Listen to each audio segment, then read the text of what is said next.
नमस्कार, आप देख रहे हैं प्राइम न्यूज और मैं हूं आपके साथ आलोक शुक्ला। उत्तराखंड प्राइम में आप सबका स्वागत है। उत्तराखंड के मुख्यमंत्री त्रिवेंद्र सिंह रावत 6 फरवरी को दीनदयाल उपाध्याय सहकारिता किसान कल्याण योजना के अंतर्गत 3 लाख रुपए का ब्याज रहित लोन देने वाले हैं। यह कार्यक्रम देहरादून के बन्नू स्कूल रेस कोर्स मैदान में किया जाएगा। वहीं इस कार्यक्रम को प्रदेश की 100 जगहों पर एक साथ चलाया भी जाएगा, जिनके अंतर्गत यह कार्यक्रम 95 विकासखंड और 5 अन्य स्थानों पर आयोजित किया जाएगा। कार्यक्रम में मुख्यमंत्री देहरादून से वर्चुअल तरीके से सभी कार्यक्रम स्थलों में लोगों के साथ संवाद भी स्थापित करेंगे। कार्यक्रम के अंतर्गत लगभग 25,000 लोगों को खेती और खेती से जुड़े कामों के लिए यंत्रों, मत्स्य पालन, जड़ी बूटी उत्पादन समेत कई कामों से जुड़ने के लिए लोन दिया जाएगा।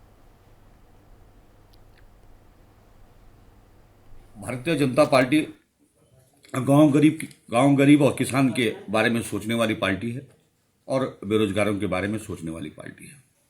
उत्तराखंड राज्य के अंदर जो कि छोटे किसान हैं, छोटी जोत के किसान हैं और उनकी आवश्यकताएं भी छोटी हैं, इसलिए उत्तराखंड एक पहला राज्य ऐसा होने जा रहा है जो बिना ब्याज पर किसानों को ऋण उपलब्ध करा रहा है।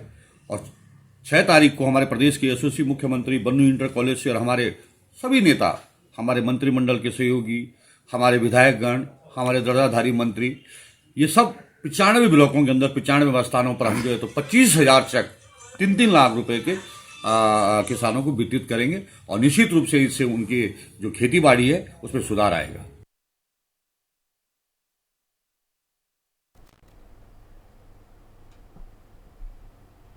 उत्तराखंड में विधानसभा चुनाव जैसे जैसे नजदीक आ रहे हैं, राजनीतिक दल भी तैयारियों में जुट चुके हैं। इस बीच पार्टियों के अंदर भी कयासबाजी की चर्चाएं सामने आ रही हैं। अभी हाल ही में मुख्यमंत्री त्रिवेंद्र सिंह रावत ने पूर्व मुख्यमंत्री को लेकर एक बयान दिया था। अपने गढ़वाल के दौरे के बीच सीएम त्रिवेंद्र सिंह रावत ने एक कार्यक्रम में कहा था कि हरीश रावत अब बुजुर्ग हो चुके हैं और उन्हें मार्गदर्शक की भूमिका में रहना चाहिए। साथ ही सीएम रावत ने यह भी कहा कि बीजेपी हरीश रावत के मार्गदर्शन का फायदा उठा सकती है, जिसके बाद अब बीजेपी की तरफ से इसको लेकर सफाई भी दी गई है। बीजेपी प्रवक्ता विपिन कैंथोला ने हरीश रावत के मार्गदर्शन से कोई गुरेज नहीं किया और उन्होंने कहा कि हरीश रावत पूर्व मुख्यमंत्री के साथ साथ एक वरिष्ठ राजनीतिक अनुभव के व्यक्ति और स्वस्थ लोकतंत्र में अगर वो कोई सुझाव या मार्गदर्शन देना चाहें तो उनका स्वागत करेंगे।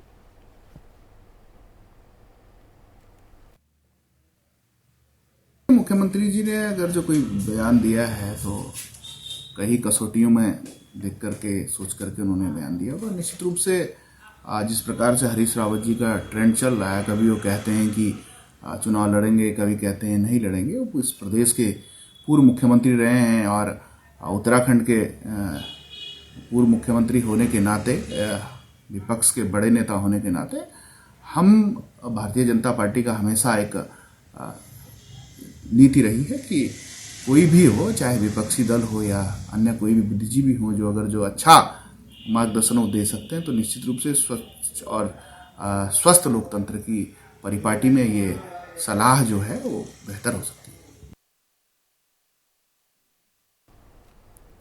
उत्तराखंड सरकार ने आदेश जारी करके सभी स्कूलों से कक्षा 6 से 11वीं तक की कक्षाएं 8 फरवरी से दोबारा शुरू करने को कहा है।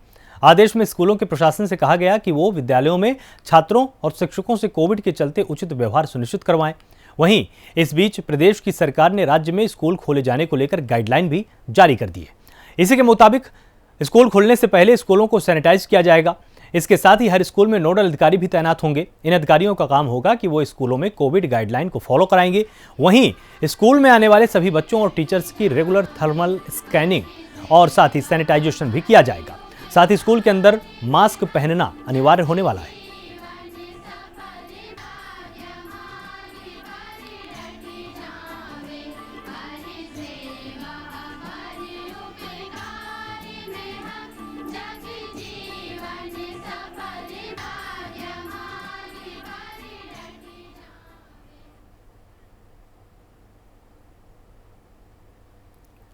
वहीं देश में बढ़ते हुए बर्ड फ्लू को देखते हुए उत्तराखंड के लालकुआं में प्रशासन पूरी तरह से अलर्ट हो चुका है।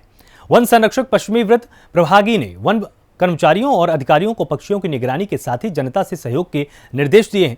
वहीं अपने कार्यालय पर वन संरक्षक जीवन चंद्र जोशी ने बताया कि बर्ड फ्लू की दस्तक से प्रदेश में भी हलचल बढ़ चुकी है। इस बीच बर्ड फ्लू पर वन विभाग पूरी तरह से सतर्क है, जिसके लिए उन्होंने सभी तरह की जानकारी अधिकारियों को दे दी है। वहीं उन्होंने ये भी कहा कि वन विभाग की टीम लगातार जलाशय, नदी, तालाबों की गश्त कर रही है, साथ ही ड्रोन से भी जंगलों की निगरानी की जा रही है। इस बीच लोगों से भी सतर्कता बरतने के लिए निर्देश दिया गया है। अभी तक इलाके में बर्ड फ्लू का कोई भी मामला सामने नहीं आया। हालांकि कुछ वक्त पहले कुछ पक्षी मृत पाए गए थे, जिनकी जांच विभाग कर रहा है।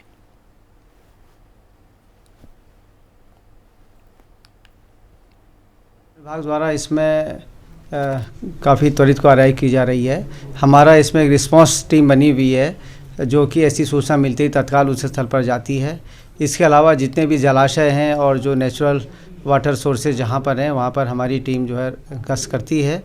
इसके अलावा ड्रोन से भी हम जो है इसके जो है देख रहे हैं इसमें, और कोई स्थिति सामने आने पर कार्रवाई की जा रही है। अभी तक हमारे पश्चिमी वृत्त में जो है ऐसा कोई बर्ड फ्लू का मामला नहीं आया। हालांकि कुछ पक्षी ज़रूर मरे हैं, लेकिन उसमें बर्ड फ्लू की अभी तक कोई ऐसी जानकारी नहीं मिली है, और इक्का दुक्का पक्षी ही मरे हैं। बर्ड फ्लू में तो एक साथ काफ़ी पक्षी मर जाते हैं जो साथ में रहते हैं। वहीं भाजपा युवा मोर्चा के मंडल अध्यक्षों सहित जिला कोषाध्यक्ष का बीजेपी कार्यकर्ताओं ने जोरदार स्वागत किया है। इस दौरान कार्यकर्ताओं को मिशन 2022 में जुट जाने पर जोर दिया गया। यहां हल्दू चौड़ के पंचायत घर में भारतीय जनता युवा मोर्चा हल्द्वानी पूर्वी मंडल के नवनियुक्त अध्यक्ष अभिषेक शर्मा, जिला कोषाध्यक्ष सोनू सोयल, ओबीसी मोर्चा के मंडल अध्यक्ष नंदन गोस्वामी के पहुंचने पर कार्यकर्ताओं ने जोरदार स्वागत किया है। इस दौरान सभी ने कार्यकर्ताओं का आह्वान कर कहा है कि मिशन 2022 को सफल बनाने के लिए अभी से ही जुट जाइए।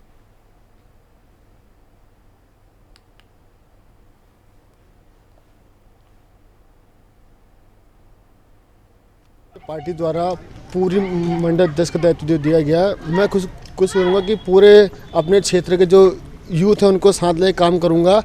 मैं प्रत्येक बूथ में जाकर उनके साथ बैठूँगा और उनको अपनी सरकार की जो योजना है, जो उनके काम है, उनके बारे में सबको जो है अवगत कराऊँगा। धन्यवाद। सरकार हमारी फिर से दोबारा वापस आएगी और हमारा विधायक होगा, हमारी सरकार होगी। मुझे भारतीय जनता युवा मोर्चा का नैनीताल जिले के कोषाध्यक्ष का पदभार मुझे दिया है, और मैं इसके लिए शीर्ष नेतृत्व, प्रदेश नेतृत्व, जिला संगठन और क्षेत्रीय विधायक माननीय नवीन चंद दुमका जी का आभार और धन्यवाद जताना चाहता हूं।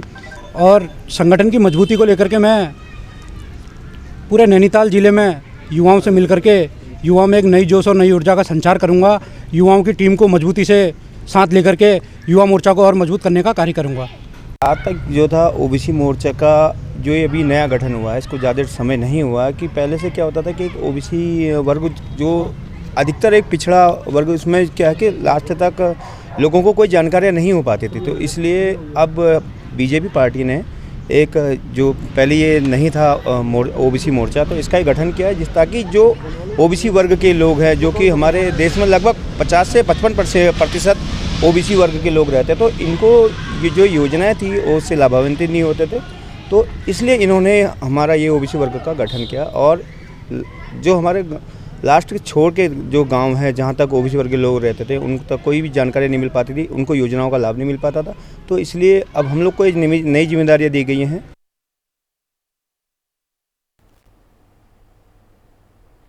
कोर्ट के आदेश के बाद रुड़की सिविल लाइन कोतवाली पुलिस ने नगला इमरती गांव की प्रधान समेत 3 पर धोखाधड़ी का मुकदमा दर्ज किया है। दरअसल गांव के ही एक शख्स ने ग्राम प्रधान, ग्राम पंचायत सचिव और गांव के राशन डीलर के खिलाफ शिकायत दर्ज कराई थी।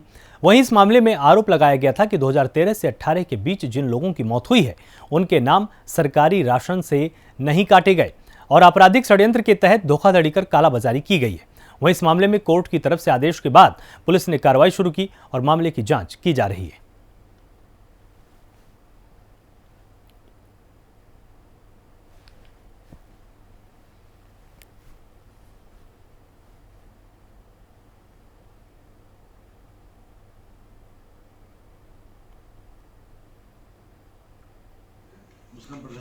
माननीय न्यायालय एसीजेएम रुड़की के आदेशानुसार एक अभियोग कोतवाली सिविल लाइन पर पंजीकृत हुआ है।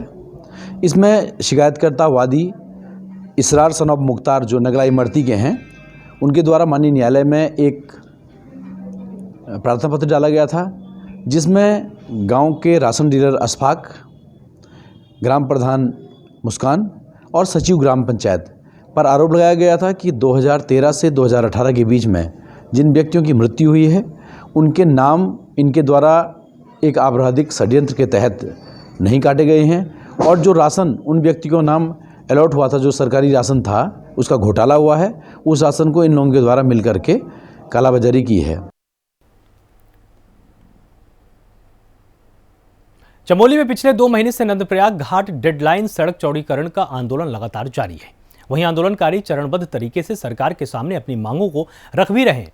इस बीच थराली से विधायक मुन्नी देवी के नेतृत्व में आंदोलनकारी मुख्यमंत्री से भी मुलाकात कर चुके हैं, लेकिन मुलाकात सकारात्मक नहीं रहने के चलते आंदोलन अभी भी जारी रहा। कुछ दिन पहले मुख्यमंत्री ने अल्मोड़ा में प्रदेश के सभी ब्लॉक मुख्यालयों को डेडलाइन से जोड़ने की बात कहने के बाद घाट आंदोलनकारियों को एक उम्मीद जगी थी। इसी बीच 3 फरवरी को जिला मुख्यालय पर पहुंचे मुख्यमंत्री त्रिवेंद्र सिंह रावत से आंदोलनकारियों ने मुलाकात भी की थी और अपनी मांगें रखी थी। आंदोलनकारियों का कहना है कि मुख्यमंत्री की तरफ से किसी भी तरह का कोई भी आश्वासन नहीं मिला, जिसके बाद अब इन लोगों का कहना है कि जब तक सड़क को लेकर कोई काम नहीं होता तब तक इनका धरना ऐसे ही चलता रहेगा। कल जिला भ्रमण पे माननीय मुख्यमंत्री जी यहाँ पे पहुँचे थे। उनके द्वारा कोई ऐसा आश्वासन हमें दिया नहीं गया। उल्टा उनके द्वारा ये कहा गया कि जो विभाग के द्वारा, जो कि खुद ही PWD विभाग माननीय मुख्यमंत्री जी के पास है, तो उनके द्वारा ये कहा गया कि जो हम इस पे काम कर रहे हैं इस काम को आप होने दीजिए। तो महोदय, जब आपके द्वारा ही इस सड़क को डेडलाइन करने की बात, अब तो पहले आप ये कह रहे थे कि हमने घोषणा नहीं की, लेकिन अब तो आपने अल्मोड़ा में जाके जनसभा में ये घोषणा कर दी है कि हम ब्लॉक मुख्यालय को जोड़ने वाली सड़कों को 1.5 लाइन और 2 लाइन बनाएंगे। अब जब आपने ये घोषणा कर दी तो आप इस पे ये काम होने की बात क्यों कर रहे हैं? ये बात हमें बिल्कुल समझ में नहीं आई। कहीं ना कहीं मुझे ये लगता है कि आप आंदोलनकारियों को एक परीक्षा आप आंदोलनकारियों की ले रहे हैं और पूरे घाट की जनता की आप परीक्षा लेना चाह रहे हैं कि कब तक आप लोग इस धरने को जारी रखेंगे। लेकिन माननीय मुख्यमंत्री जी, हम आपको साफ साफ तौर पर ये कह देना चाहते हैं, हम ना तो रुकने वाले हैं, ना थकने वाले हैं, और डरने वाले तो हम कतई हैं ही नहीं। जब तक माननीय मुख्यमंत्री जी ने हमारे नंदप्रयाग घाट डेडलाइन का काम शुरू नहीं करवाया, जब तक उसका शासनादेश नहीं आया, तो मैं मेरे साथ टैक्सी यूनियन के अध्यक्ष हमारे प्रेम सिंह राणा जी हैं, जो नंदप्रयाग टैक्सी यूनियन के अध्यक्ष हैं। मैं खुद स्वयं मनोज कठैत विकासनगर घाट टैक्सी यूनियन का अध्यक्ष हूँ, और मेरे साथ कांडेपुल के टैक्सी यूनियन के अध्यक्ष मेरे भाई रणजीत सिंह रावत जी हैं। तो हमारा ये कहना है कि जब तक माननीय मुख्यमंत्री जी ने अपनी घोषणा पे नंदप्रयाग घाट डेडलाइन का काम शुरू नहीं किया, तो हमारे यूनियन में तीन यूनियन में लगभग 1000 गाड़ियां हैं, और हम 1000 गाड़ी निःशुल्क लेकर क्षेत्र जनता को लेकर के विधानसभा का घेराव करेंगे। हल्द्वानी की एसएसपी प्रीति प्रियदर्शनी ने व्यापारियों से रंगदारी मांगने के मामले में 2 महिलाओं और 3 आदमियों को गिरफ्तार किया है। वहीं इस मामले में एक आरोपी पहले से ही जेल में बंद है। इस मामले का खुलासा करते हुए एसएसपी प्रीति प्रियदर्शनी ने बताया कि दिनांक 1 जनवरी 2021 को रीता खंडेलवाल नाम की व्यापारी ने मामले की शिकायत दर्ज कराई थी, जिसमें पीड़ित का कहना था कि आरोपियों ने उनसे 50 लाख रुपए की रंगदारी मांगी है। इस मामले की जानकारी मिलने के साथ ही पुलिस ने जांच शुरू की है। वहीं पुलिस ने आज खुलासा करते हुए बताया कि मोबाइल नंबर ट्रेस करके आरोपियों की जानकारी मिल सकी। वहीं पुलिस को पूछताछ में पता चला कि हत्या के जुर्म में सजा काट रहे राहुल राठौर नाम के शख्स ने जेल के अंदर से ही साजिश को अंजाम दिया और अपने साथियों के साथ मिलकर रंगदारी मांगी। फिलहाल पुलिस ने आरोपियों को गिरफ्तार कर लिया है और कार्रवाई की जा रही है।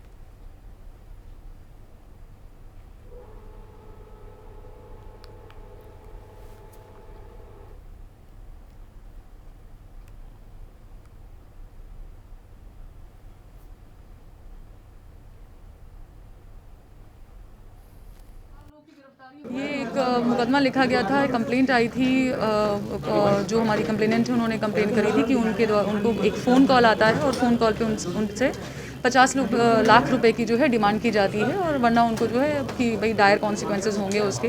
तो इसमें जो है सबसे पहले तो तत्काल इसमें मुकदमे की कार्रवाई की गई है। जो नंबर्स हैं उनको खंगाला गया, उनकी लोकेशन क्या है।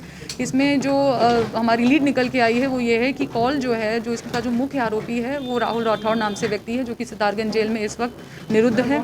उसके द्वारा सिम एक प्रोक्योर किया गया। उस सिम प्रोक्योरमेंट के प्रोसेस में बीच में जो लोग आए हैं वो सब इसमें 120B के मुलजिम हैं, तथा साथ ही साथ इसमें जो एक और व्यक्ति है जिसने सिम जो है प्रोवाइड किया है, जो सिम प्रोवाइडर है बेसिकली, जिसने किसी और की आईडी पे अगले व्यक्ति को सिम दिया है, वो भी इसमें मुलजिम है। टोटल 5 लोग गिरफ्तार हुए हैं। इसमें 3 महिलाएं हैं, 3 पुरुष हैं और 2 महिलाएं हैं।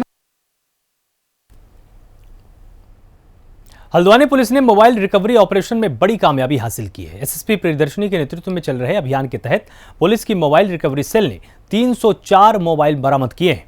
वहीं एसएसपी ने बताया कि अक्टूबर 2020 से 6 फरवरी 2021 तक के कुल 304 मोबाइलों को पुलिस ने जगह जगह से बरामद किया है।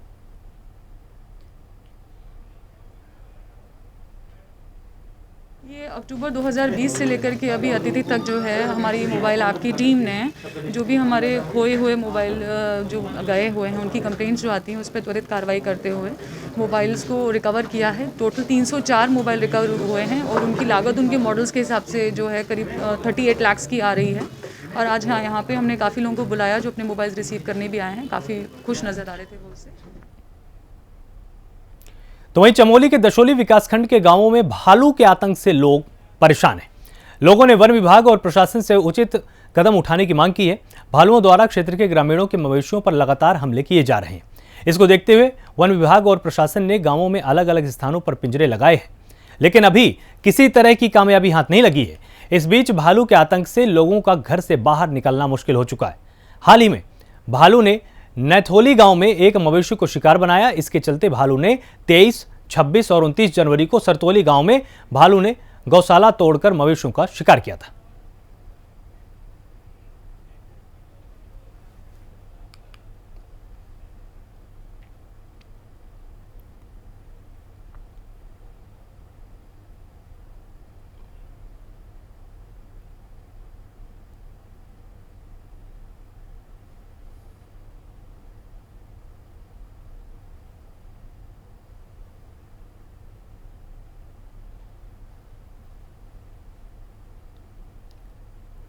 तो वहीं पौड़ी में बर्फबारी के बाद अब लोगों के चेहरे खिले हुए नजर आ रहे हैं।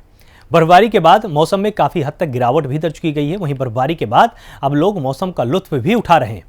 इसके पहले मौसम विभाग ने बर्फबारी और तापमान में गिरावट की आशंका दर्ज की थी, जिसके बाद अब बर्फबारी के साथ ही तापमान में गिरावट आई है।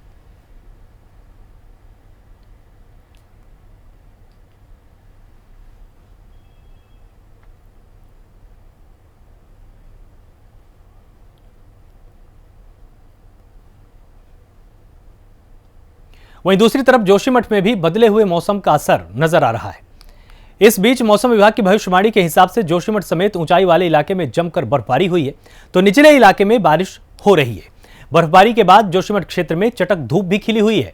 इस बीच यहां के सुनील गांव तक हिमपात हुआ है, जिसके चलते सेब व बागवानी से जुड़े किसानों को थोड़ी राहत जरूर मिली है।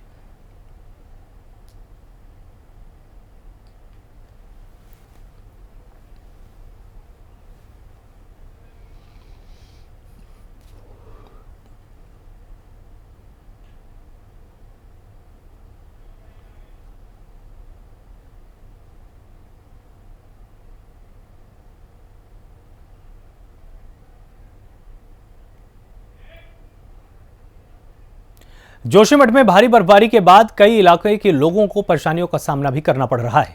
इस बीच सीमांत ब्लॉक जोशीमठ के कलकोट गांव में जैसे सब कुछ थमसा गया है। ऐसे में जब गांव में एक शख्स बीमार हुआ तो उसे गांव से मीलों दूर अस्पताल तक ले जाने में कई तरह की मुसीबतों का सामना करना पड़ा है। इस बीच लोगों ने बीमार शख्स को तकरीबन 8 किलोमीटर तक पैदल लेकर पहुंचे। इसके बाद हाईवे से शख्स को किसी तरह अस्पताल पहुंचाया गया है। गांव वालों ने आरोप लगाया कि आज़ादी के 73 साल बीत जाने के बाद भी आज तक उनका गांव सड़क से जुड़ नहीं पाया है। वहीं गांव के लोग सालों से सड़क की मांग कर रहे हैं, लेकिन सरकार ने अभी तक सिर्फ अनदेखी की है।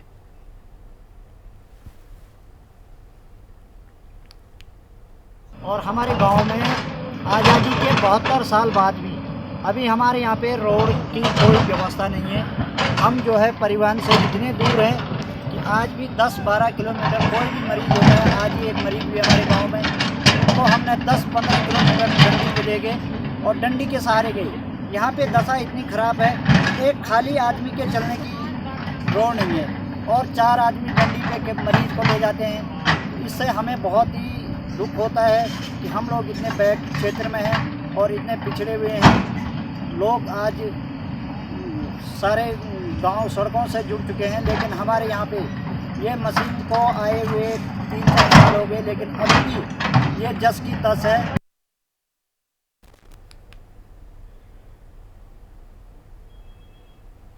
फिलहाल उत्तराखंड प्राइम में सिर्फ इतना ही। आप लगातार जुड़े रहिए प्राइम न्यूज़ के साथ। नमस्कार।